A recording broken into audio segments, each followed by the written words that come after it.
السلام عليكم ورحمة الله وبركاته. اهلا وسهلا بكم يا جماعة في فيديو جديد. فيديو النهاردة ان شاء الله هنتكلم عن بطارية العربية. اول حاجة بطارية العربية بيكون شكلها مربع كده او مستطيل، وبيكون عليها ترميلتين، ترميلة سالب وترميلة موجب. طيب في نوعين من البطاريات، هي حاجة اسمها البطارية الجافة والبطارية اللي مش جافة. ايه معنى الكلام ده؟ معنى الكلام ده ان في البطارية الجافة دي بطارية بتكون مصمتة بالكامل، ما ينفعش تعدل فيها او تزود مستوى حمض الكبريتيك المخفف. ده كده بالنسبة للبطارية الجافة.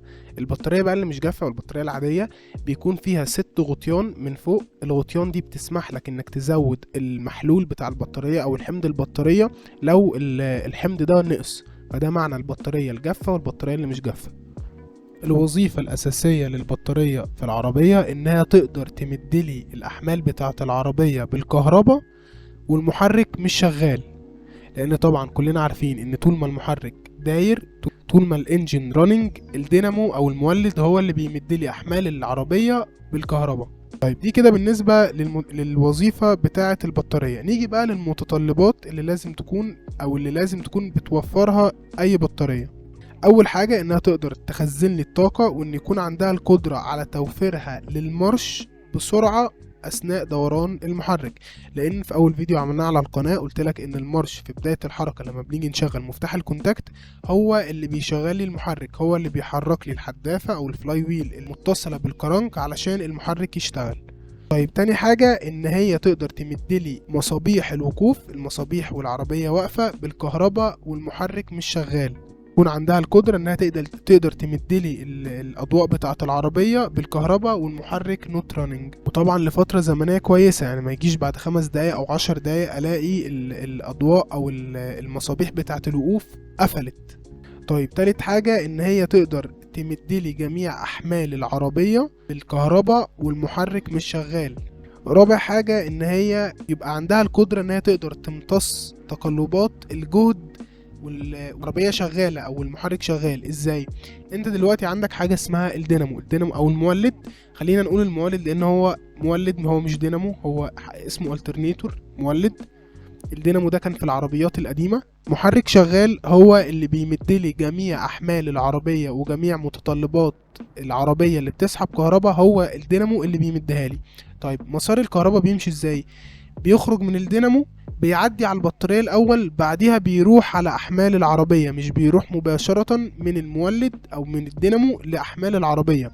فلو مثلا الريجوليتور اللي في المولد أو اللي في الدينامو اتعطل أو حصل له حاجة، الكرنت او التيار بيمشي الاول يروح على البطاريه. لو في مثلا تقلب او الجهد ارتفع مره واحده او انخفض مره واحده، اللي بيقدر يمتصلي التقلب ده هي البطاريه، علشان مفيش حاجه في احمال العربيه تتحرق او تبوظ.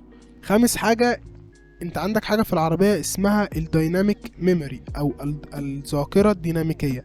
ايه هي الذاكره الديناميكيه دي؟ اوقات كتير بيحصل ان احنا بنسيب العربيه مثلا ما بنستخدمهاش لمده اسبوع، او بنكون مسافرين ونكون مثلا اخر حاجه مشغلينها قبل ما نسيب العربيه لفتره زمنيه، اسبوع مثلا.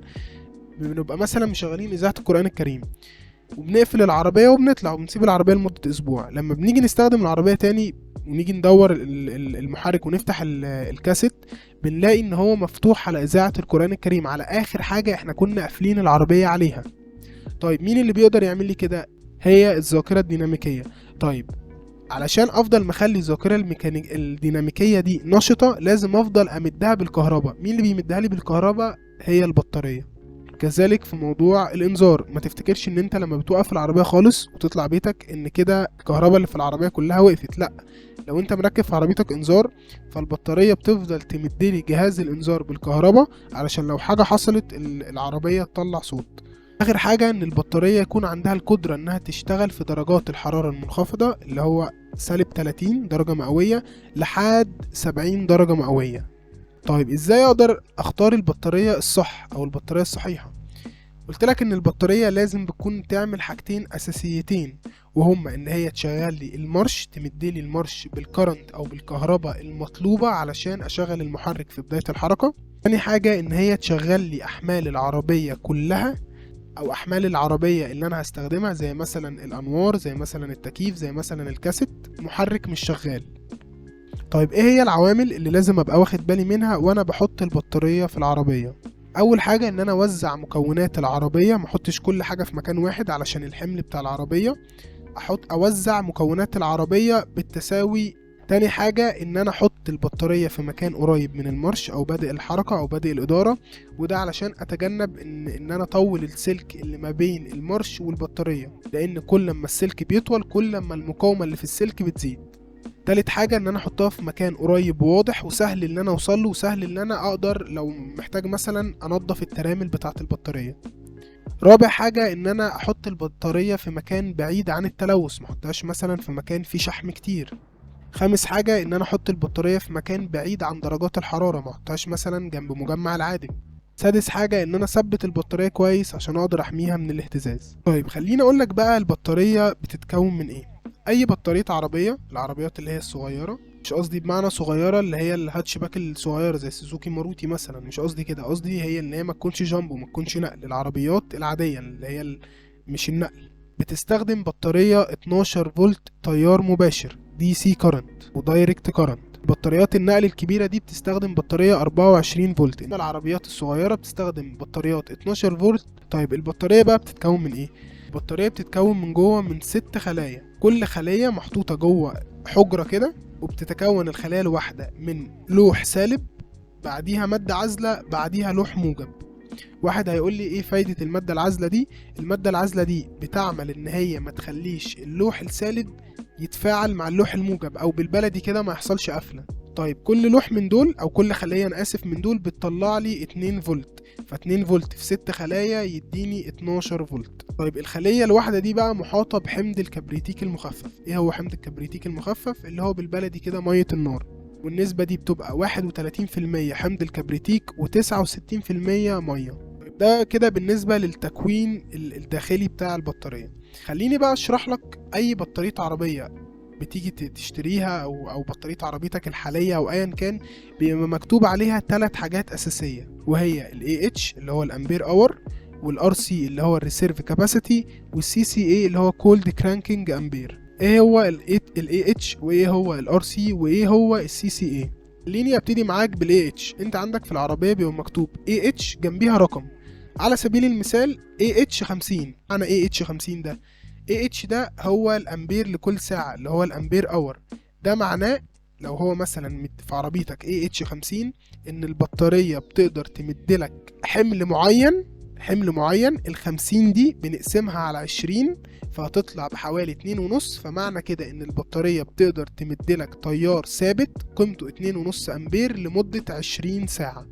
طيب نيجي للار سي. ايه هو الار سي؟ هو ده الريسيرف كاباسيتي او السعه الاحتياطيه، يبقى محطوط جنب الار سي رقم، على سبيل المثال 180. خليني الاول اقول لك ايه هو تعريف الار سي. هو ده الوقت بالدقايق اللي البطاريه تقدر تمدلك فيه حمل معين ب 25 امبير.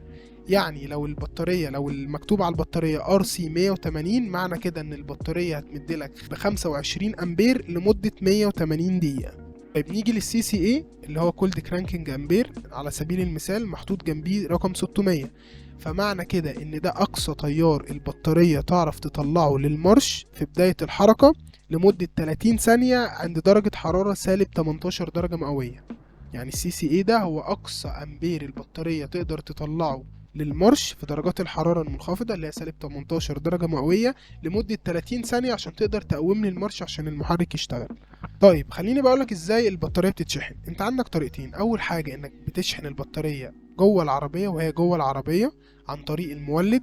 تاني حاجة انك بتشحن البطارية بشاحن خارجي، على سبيل المثال التونجر. طيب ده كده بالنسبة لشحن البطارية. انك تشحن البطارية بقى بشاحن خارجي عندي 4 حاجات. اول حاجة اسمها الكونستانت فولتج، جهد ثابت وتيار متغير. بتشحن البطارية بجهد ثابت وتيار متغير، ومع الوقت التيار ده بيفضل يقل، والبطارية بتتشحن من 0 ل 100% في حوالي 7 ساعات. تاني حاجة عندي حاجة اسمها الكونستانت كارنت، تيار ثابت. بتشحن البطارية بجهد متغير وتيار ثابت، والبطارية بتتشحن في حوالي من 10 ل 12 ساعة. طيب ايه هو الكونستانت فولتج وهو الكونستانت كارنت؟ من غير ما نتعمق فيهم، دي حاجات انت لما بتيجي تشتري شاحن خارجي بتشتريه انت عاوز تشحن بطاريتك بجهد ثابت ولا تيار ثابت. دي معلومات ليك وانت بتشتري الشحن الخارجي. تالت حاجة عندي حاجة اسمها الفاست تشارجنج، اللي هو الشحن السريع، وده مش بيحبذ انك تستخدمه علشان ده بيأذي البطارية جدا، ولو انت استخدمته او هتستخدمه ما تستخدموش اكتر من 5 مرات طوال فترة استخدامك للبطارية، لان ده بيبوظ البطارية من جوه. رابع حاجة وهو السمارت تشارجنج، وده شاحن ذكي هو اللي بيعمل كل الأعمال وبيعمل كل الحسابات بحيث إن هو يقدر يحافظ لك على البطارية ما يديهاش اوفر تشارجنج أو الشحن الزايد علشان يقدر يحافظ لك على البطارية. طيب خليني أقولك إزاي بتقدر تعرف مستوى شحن البطارية. أنت عندك حاجة اسمها الفولتاميتر أو الآفو.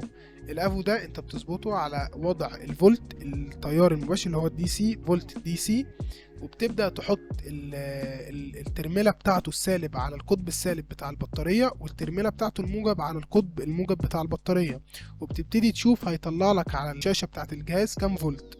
فلو مديك 11.8 يبقى كده البطارية دي بايظة، البطارية دي ديد، البطارية دي ماتت. لو مديك 12 فولت بوينت زيرو يبقى معنى كده ان البطارية فيها 20% او اقل.